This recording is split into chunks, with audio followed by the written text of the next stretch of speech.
우리가 간혹 길을 가다 보면 재미있는 문구를 새긴 티셔츠를 입고 있는 사람들을 보게 됩니다. 요즘은 집에서도 글을 써 넣을 수 있다고 합니다. 어느 가정에서 만든 티셔츠인데 사진을 보면 알 수 있어요. 가은이 엄마, 가은이 아빠, 내가 가은이. 또 한 가정은 아빠가 입은 티셔츠에는 아내 말 잘 듣겠습니다. 또 아들, 딸이 입은 티셔츠에는 엄마 말 잘 듣겠습니다. 엄마가 입은 티셔츠에는 뭐라고 써 넣을 것 같아요? 내가 그 아내 엄마, 그렇게 써 넣는다고 합니다. 어떤 경우는 이제 그 옷 앞뒤에 글을 좀 다르게 의미 있게 이렇게 넣는 경우도 있는데, 어느 설교자가 LA 거리를 지나다가 한 젊은이가 인상 깊은 문구를 새겨 넣은 것을 보게 되었습니다. I am a slave for Christ.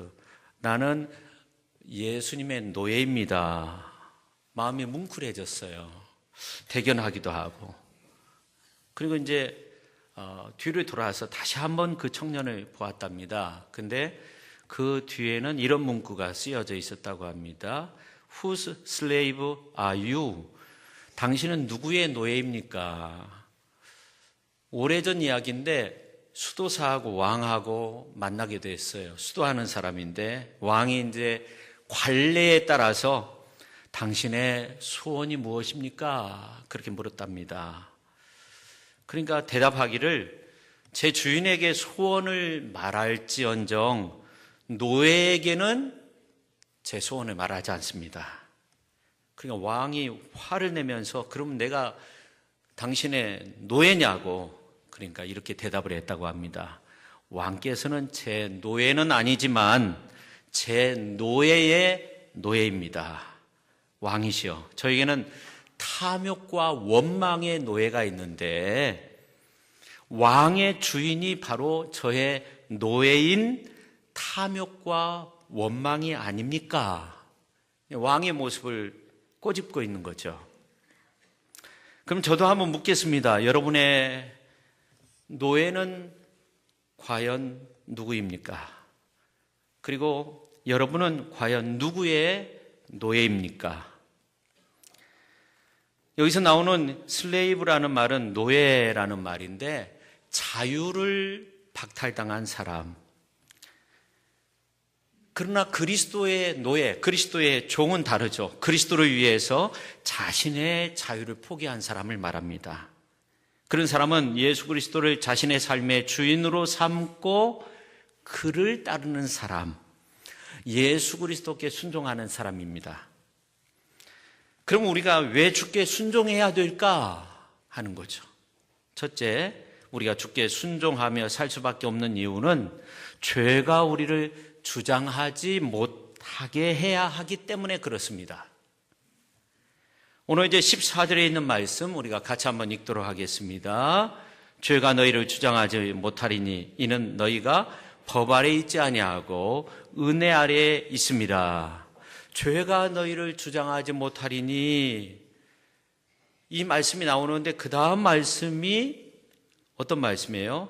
이는 너희가 법 아래 있지 아니하고 은혜 아래 있기 때문이다. 그렇게 말씀하고 있어요. 자, 이 말씀은 우리가 순종을 함에 있어서 기본이 되는 말씀이에요. 그래서 오늘 이제 로마서 6장 16절 하반절 그리고 23절, 그러니까 14절부터 끝절 말씀까지 이렇게 쭉 살펴보면 그 중에 16절 하반절, 23절 말씀 가운데 보면 죄의 싹은 사망이다. 그렇기 때문에 죄의 순종함으로 사망에 이르게 된다는 거예요. 죄의 싹은 사망이기 때문에 주님의 은혜 가운데 범죄치 아니하고 순종함으로 그의 길을 가야 된다는 거죠. 주의 길을 가서는 안 된다는 겁니다. 그래서 오늘 14절에 보면 이는 너희가 법 아래에 있지 아니하고 은혜 아래에 있다, 그렇게 말씀하고 있습니다. 그러므로 우리가 어떻게 법 아래 있지 아니하고 은혜 아래 있는가, 또 왜 은혜 아래 있으면 죄가 우리를 주관하지 못하는가, 이 말씀은 로마서 7장에 나오고요. 오늘 우리가 생각해야 될 것은요, 우리가 법 아래에 있을 때와 은혜 아래에 있을 때 과연 어느 때 더욱더 순종할 수 있느냐, 주의 말씀을 잘 따를 수 있느냐 하는 겁니다. 지난 목요일에 오전 10시에 5.18 민주화 운동 기념식이 있었습니다. 과거와는 다르게 반쪽 기념식이 아니었죠. 대통령이 와가지고, 그리고 야당 여당 할 것 없이 많은 인사들이 참여했습니다. 대통령이 이 자리에서 중요한 말을 하였는데 5.18 정신을 헌법에 개정하면서 명시하겠다. 그리고 또 하나는 자신은 광주 민주화 운동 토대에 서 있는 사람이라고 그렇게 천명을 했습니다. 그리고 10,000명이 넘는 사람들이 함께 님을 위한 행진곡을 제창했죠. 과거 정부에서는 상상할 수 없는 일이었습니다. 저는 이러한 모습을 보면서 5.18 민주화 운동이 일어날 당시 법 앞에서, 총칼 앞에서, 탱크 앞에서, 무력 앞에서 많은 시민들이 굴복하고 정말로 그러한 운동을 벌이지 않았다고 한다면 과연 오늘의 민주주의가 이루어졌을까, 그런 생각을 하게 되었습니다. 계엄령 하에서 매스컴에서는 폭도라고 그렇게 불렀고 공산주의자들이 개입한 사태라고 오도했지만 민주주의 수호를 위해서 분연히 일어섰기에 오늘날 민주주의가 앞당겨지지 않았나, 그런 생각을 하게 되었습니다. 그렇습니다.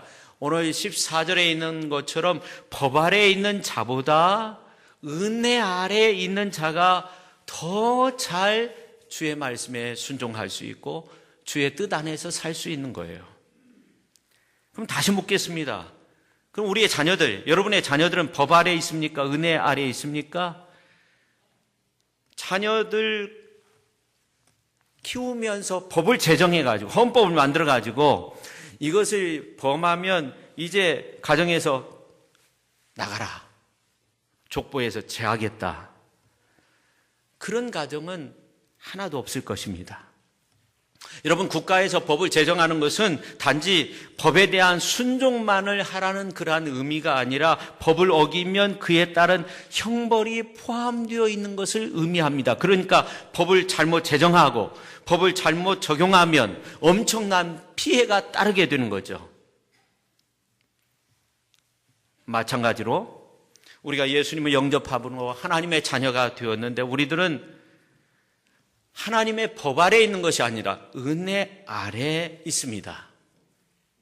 가정의 자녀들과 마찬가지예요. 우리가 법 아래에 있을 때와 은혜 아래에 있을 때, 예수 그리스도를 믿음으로 은혜 아래에 있을 때 언제 죄를 덜 지게 되느냐 하는 것을 생각해 보면, 피상적으로 생각할 때 법 아래에 있을 때 죄를 덜 지게 되는 거 아닙니까? 이렇게 말할 수 있지만 바울은 은혜 아래에 있을 때 오히려 죄가 우리를 주장하지 못한다고 오늘 본문에서 말씀하고 있죠.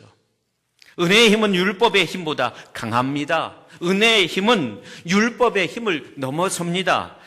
율법의 힘은 타율적이라면 은혜의 힘은 자율적인 힘입니다. 우리가 하나님 앞에서 은혜 받을 조건이 없는데 하나님의 일방적인 사랑으로 은혜를 받고 구원함을 얻었어요. 그래서 사도 바울은 로마의 감옥 속에 있을 때 에베소 교인들을 향해서 이런 편지를 썼습니다. 너희는 그 은혜에 의하여 믿음으로 말미암아 구원을 받았으니 이것은 너희에게서 난 것이 아니요 하나님의 선물이라는 거예요.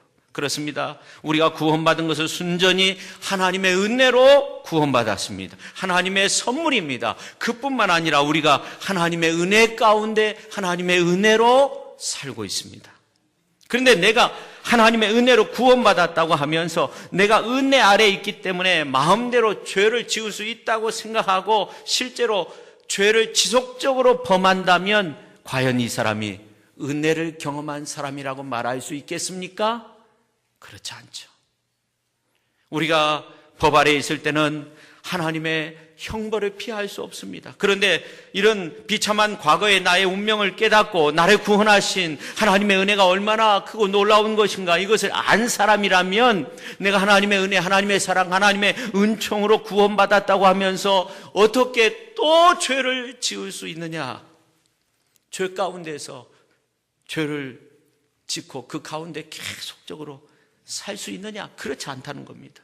그래서 오늘 15절 말씀을 보면 이렇게 말씀하고 있습니다. 같이 읽겠습니다. 그런즉 어찌하리요? 우리가 법 아래 있지 아니하고 은혜 아래 있으니 죄를 지으리요? 그럴 수 없느니라. 할렐루야. 오래전에 아주 큰 집 주인이 많은 노예를 거느리고 살았습니다. 노예에 대한 규정을 정해가지고 노예들의 기상시간은 아침 6시가 되게 했습니다. 점심 식사는 12시가 되고 저녁 식사는 오후 6시, 아침 식사는 오전 8시. 그 전에 모든 것들을 다 준비해야 했습니다. 그리고 주인의 자녀에 대해서 모든 준비가 이제 8시 반까지 완료되도록 그렇게 했습니다. 그리고 정해진 시간 안에 모든 것이 맞춰지지 않으면 지배인으로 하여금 매질을 가하도록 했습니다. 법 아래에서 행동하거나 봉사하고 일한다는 게 얼마나 불편하고 힘들겠어요. 마음속에서 우러나와서 그 일을 할 수 있겠습니까? 그렇지 못하죠.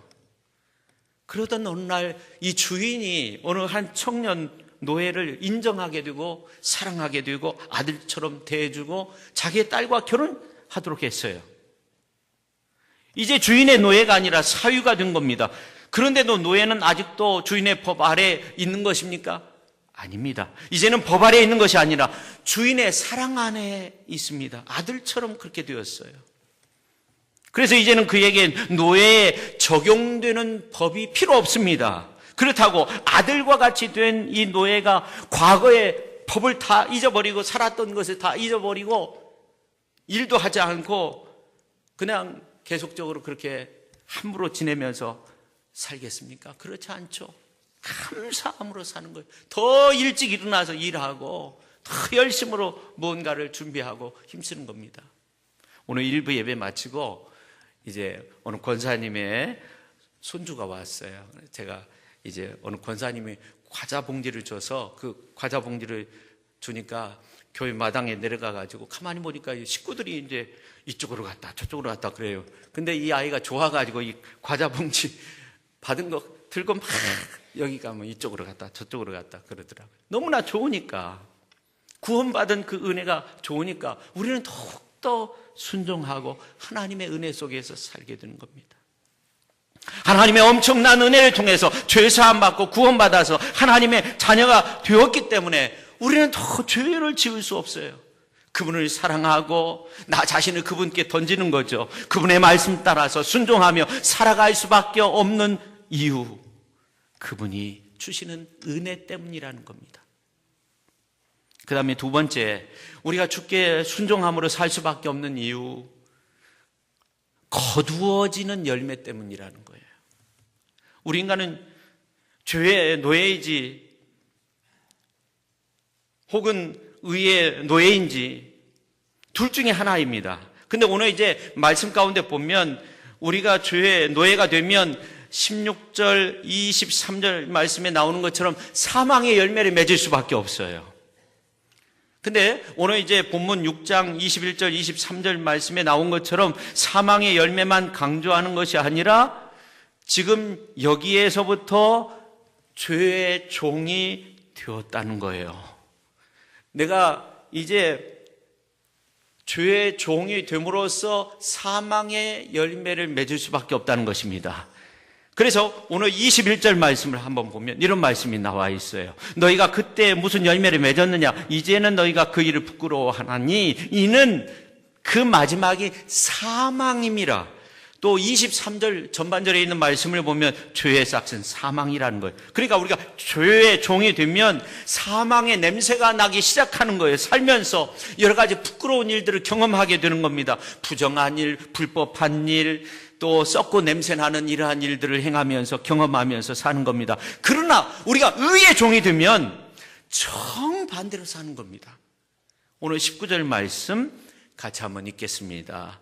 너희 육신이 연약함으로 내가 사람의 예대로 말하노니 전에 너희가 너희 지체를 부정과 불법에 내주어 불법에 이른 것 같이 이제는 너희 지체를 의에게 종으로 내주어 거룩함에 이르라. 아멘.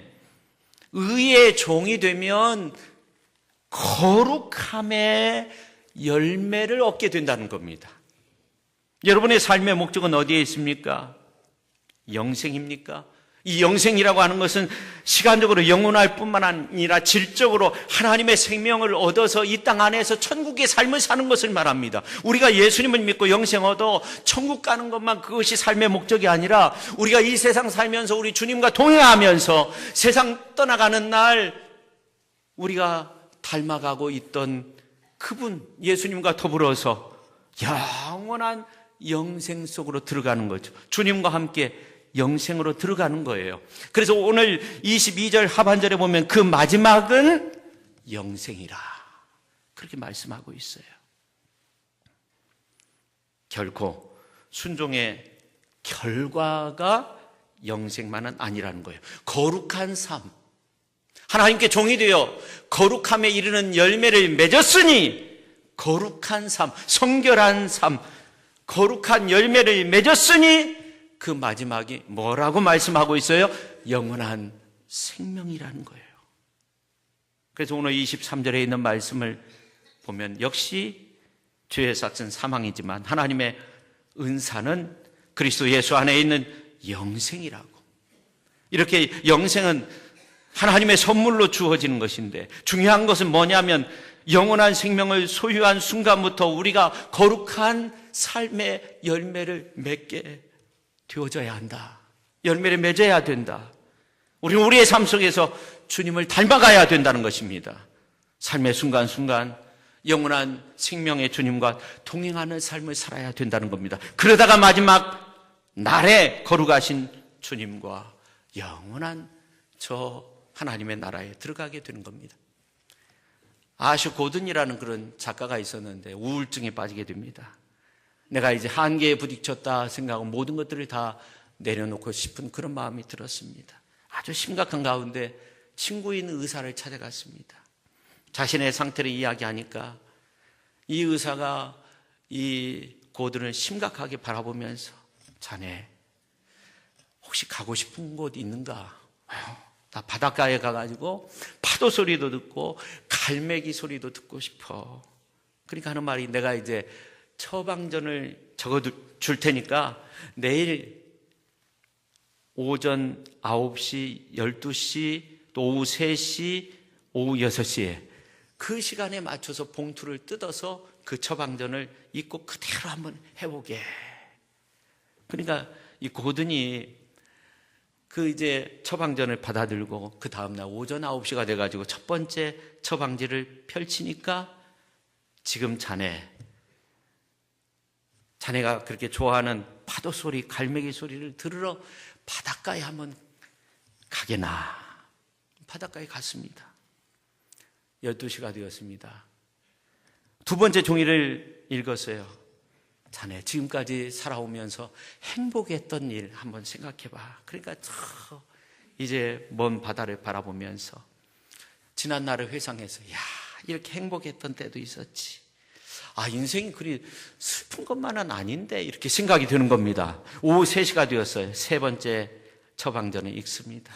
자네 인생의 의미를 다시 한번 생각해 보게나. 모래밭에 앉아가지고 인생의 의미, 동기라는 것들을 생각하게 되었어요. 하나님이 왜 나를 이 땅 가운데 보내셨을까?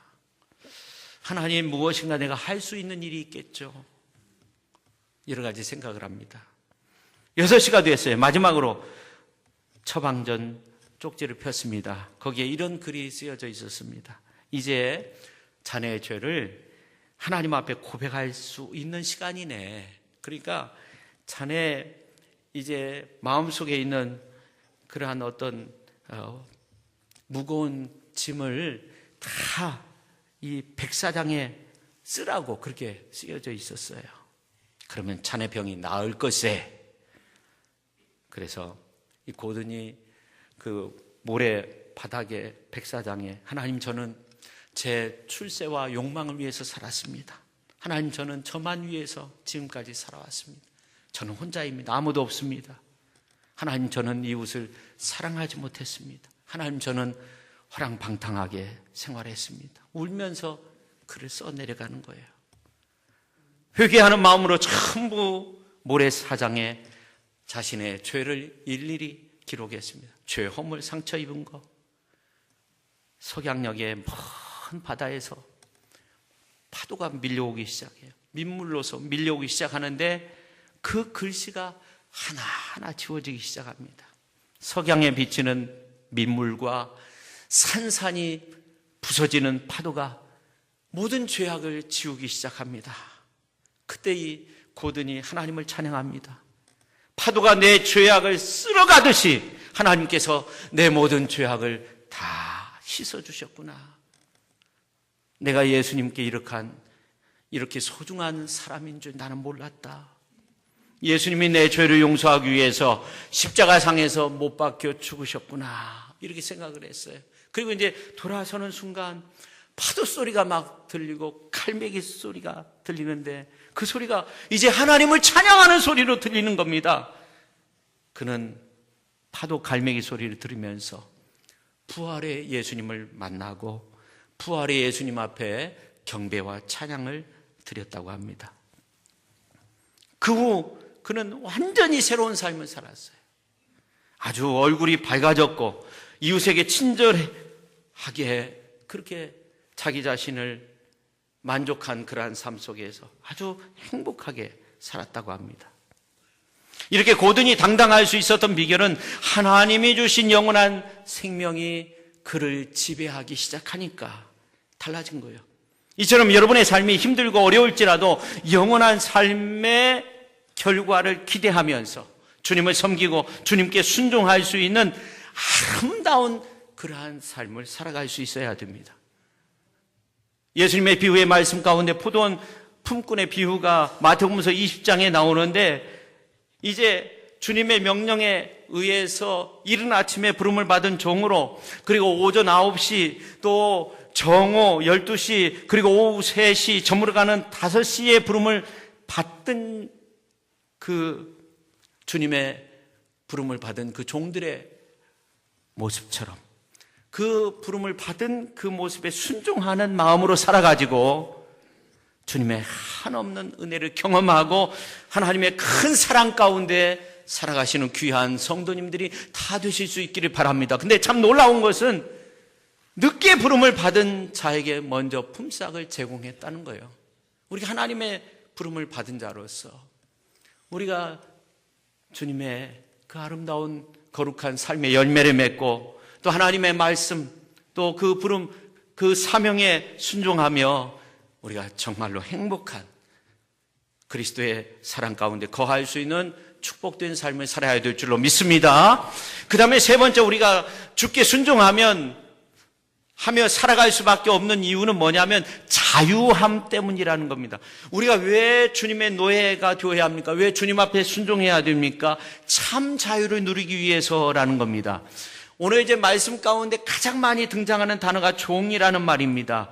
오늘 16절에 있는 말씀을 보면 너희 자신을 종으로 내주어 누구에게 순종하든지 그 순종함을 받은 자의 종이 되는 줄을 너희가 알지 못하느냐? 혹은 죄의 종으로 사망에 이르고 혹은 순종의 종으로 의에 이르느니라 그렇게 말씀하고 있습니다. 이 말씀을 보면 의로움으로 이끄는 순종과 죽음으로 이끄는 죄를 서로 적나라하게 비교하면서 설명하고 있습니다. 근데 16절 하반절에 있는 말씀을 보면 죄의 종이 되면 무엇에 이르? 사망에 이르게 되고 순종의 종이 되면 의에 이르게 된다고 그렇게 말씀하고 있어요. 더 나아가 오늘 18절에 있는 말씀을 보면 죄로부터 해방되어 의에게 종이 되고 또 20절, 21절에 있는 말씀을 보면 죄의 종이 되었을 때 의에 대해서 자유롭게 된다고 그렇게 말씀하고 있는데 결국 21절 하반절에 있는 말씀을 보면 그 마지막은 죽음이라고 그렇게 말씀하고 있어요. 그러니까 우리가 죄의 종으로서 살면 의에 대해서는 자유로운 것 같이 그렇게 사는 것처럼 느껴질 수 있어요. 순종하며 의로운 삶을 위해서 우리가 살아야 되는데 의에 대해서는 자유롭다 내가 이렇게 생각해요. 방종하면서 사는 거예요. 그러나 그 결국은 그 마지막은 죽음이라고 그렇게 말씀하고 있습니다. 자, 그러면 우리가 생각해야 될 것은 뭐냐면 오늘 이제 그 로마서의 말씀 상당히 어려운 부분의 말씀인데 우리가 어떻게 죄의 종된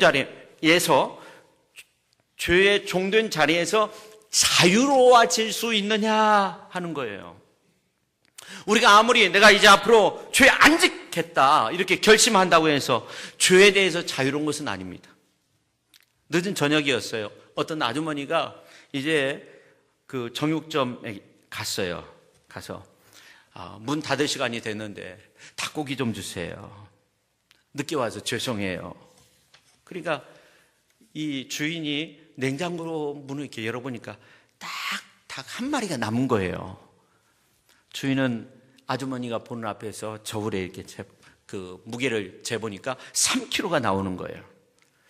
아주머니는 좀 적다 생각해가지고 좀 더 큰 거 없습니까? 이렇게 말을 하는 거예요. 그러니까 이제 그 주인이 냉장고 문을 열고 그 닭을 이제 넣었다가 다시금 그 닭을 꺼내가지고 이번에 이제 저울에 재보니까 4kg가 나가는 거예요. 왜냐하면 손으로 슬쩍 누르면서 무게를 잰 거예요. 아주머니 이거 몰라가지고 좋겠다고 이거 써도 되겠다고 이렇게 생각을 하고 돈을 지불하고 가게 문을 나가다가 갑자기 뒤로 돌아서서 주인에게 하는 말씀이 뭐냐면 아저씨 아무래도 이것 가지고 좀 부족할 것 같으니까 조금 전에 그 달았던 거 그 3kg짜리 좀 싸주세요. 그때 주인은 보통 어떻게 하냐면 짜증을 내면서 아주머니 식구가 몇 명이에요? 4명인데요. 그것으로 충분합니다. 이렇게 늦게 와가지고 이것 달라고 저것 달라고 하면 어떻게 합니까? 한 마리밖에 없었는데. 영국에서 거짓말 대회가 있었는데 챔피언이 나는 지금까지 살면서 거짓말 한 번도 안 했다. 그 사람이 1등 갔다는 거예요. 여러분, 말끝마다 거짓말하고 다른 사람 속이고 이러한 사람이 있었어요. 이 사람 거짓말장이다. 그 거짓말을 벗을 수 있는 길이 있어요. 나는 이제 앞으로 거짓말하지 않고 삽니다. 그렇게 말해도 믿을 사람 아무도 없어요. 근데 그 사람의 입에서 참말이 나오기 시작하는 거예요. 진실한 말들이 쏟아져 나오기 시작하는 거예요. 이야, 이 사람은 과거의 삶에서 자유함을 얻은 거예요. 맨날 사기치는 사람이 있었어요. 다른 사람을 이제 사기치지 않겠다 이렇게 선언을 한다고 해서 되는 것이 아니에요. 근데 이 사람이 나와가지고 정반대로 다른 사람한테 이제 사기 당할 밖에 없는 이 사람을 막아줘요. 내가 경험한 바에 의해서는 이거 잘못하면 안 됩니다. 이거 사기 당할 수 있습니다. 그렇게 막아줘요. 그럼 어떻게 돼요? 이 사람은 새로운 삶을 사는 거예요. 도둑질을 하던 사람이 있어요. 근데 언제 이 사람이 다시금 이제 도벽이 발동할지 몰라요. 근데 이제 자신의 것을 다 내놓고 성심껏 다른 사람을 구제하고 도와줘요. 그럼 이 사람이 완전히 새로운 삶이 되는 거예요. 우리가 언제 죄의 종된 자리에서 자유할 수 있냐면 적극적으로 의의 종이 되어야 한다는 겁니다. 의의 종이 된다는 것은 예수님의 종이 된다는 것입니다. 그런데 예수님의 종이 되었다고 선언하는 것으로 끝마쳐지지 않고 우리는 주님의 교훈을 받아들이고 그 가운데서 살아갈 수 있어야 된다는 것입니다. 그래서 오늘 17절에 이런 말씀이 있어요. 같이 한번 읽겠습니다. 하나님께 감사하리로다. 너희가 본래 죄의 종이더니 너희에게 전하여 준 바 교훈의 본을 마음으로 순종하여. 아멘. 18절 같이 있습니다. 죄로부터 해방되어 의에게 종이 되었느니라. 본래 죄의 종이었어요. 근데 교훈의 본, 하나님의 말씀을 받아들여서 마음으로 순종했어요. 그 가운데서 살아요. 그래서 새로운 삶이 되었다. 의의 종이 되었다 하는 것입니다. 진정한 자유 경험하게 되었다는 겁니다. 여러분, 진정한 자유는요, 아버지의 품 안에서 되는 겁니다. 죄짓고 세상에 그냥 묻혀서 살면 자유로움이 없어요. 마치 탕자와 같은 거예요. 여러분, 물고기가 물속에 있을 때 자유롭게 막 헤엄치면서 다니잖아요. 거북이도 그러더라고요. 거북이도 육지에 올라오면 부자유스러워요. 근데 금방 아래에서 깨어난 이 거북이도 짤랑짤랑 이렇게 가다가 바닷물 속으로 쏙 들어가면 그때부터 하늘을 나는 새처럼 그렇게 자유로울 수가 없어요. 독수리도 세찬 바람이 불어올 때 오히려 둥지에서 나와가지고 저 창공으로 솟아오릅니다. 철도를 달리는 철마는 레일 위에 있을 때 움직일 수 있는 거예요.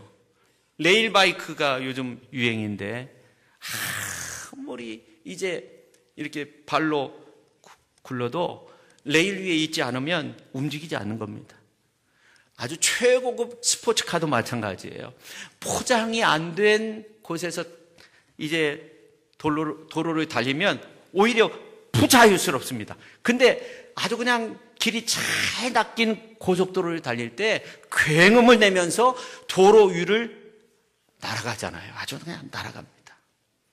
그렇습니다. 남편은 아내, 아내는 남편, 자식은 부모의 품속이 자유로운 줄 믿으시기를 바랍니다. 성도 여러분, 우리는 과연 어느 곳에서 평안과 안식을 얻을 수 있습니까? 성 어거스틴은 이렇게 고백했습니다. 오 하나님이여, 당신의 품으로 돌아가실 때까지 나에겐 참된 안식과 평안이 없었습니다. 그렇습니다. 인간의 진정한 자유는 주님의 품속에 있는 겁니다. 정확히 말하면 주님의 사랑 안에 있는 겁니다. 근데 예수님이 놀라운 말씀하셨어요. 지난주에도 이런 말씀을 드렸는데 요한복음서 15장 10절, 내가 아버지의 계명을 지켜 그의 사랑 안에 거하는 것 같이 내가 아버지의 계명을 지켰어요. 순종해서 받들었어요. 그 사랑 안에 거하게 됐어요. 너희도 내 계명을 지키면 내 사랑 안에 거하리라. 히브리서 5장 8절에 있는 말씀을 보면 그는 아드님이시지만 고난을 당하심으로써 순종을 배우셨다고 그렇게 말씀하고 있습니다. 예수님은 고난 가운데서 순종하심으로 하나님의 계명을 지켰어요. 행함으로써 아버지 하나님의 사랑 안에 거했습니다. 우리는 우리가 삶의 현장 속에서 여러 가지 많은 어려움이 있지만 주의 말씀에 순종하고 주님과 함께하는 그러한 삶을 살아야 됩니다. 우리가 주의 말씀 안에서 주의 은혜 속에서 주의 사랑 가운데서 살면 죄가 우리를 주장하지 못합니다. 법 아래에 있다. 내가 이 법을 지켜야 된다. 이 말씀을 지켜야 된다. 그래야만이 내가 하나님 앞에 심판을 받지 않는다. 이것이 아니라 내가 하나님의 사랑 안에 있습니다. 내가 하나님의 은혜 가운데 있습니다. 내가 거룩함으로 삽니다. 그럼으로써 주님의 큰 은혜와 사랑을 경험하게 되는 겁니다. 할렐루야. 더 큰 주님의 놀라운 은총 가운데 우리가 살게 되는 것입니다. 이러한 주님의 은혜와 사랑 가운데 거하시는 귀한 성도님들이 다 되실 수 있기를 예수님의 이름으로 축원합니다.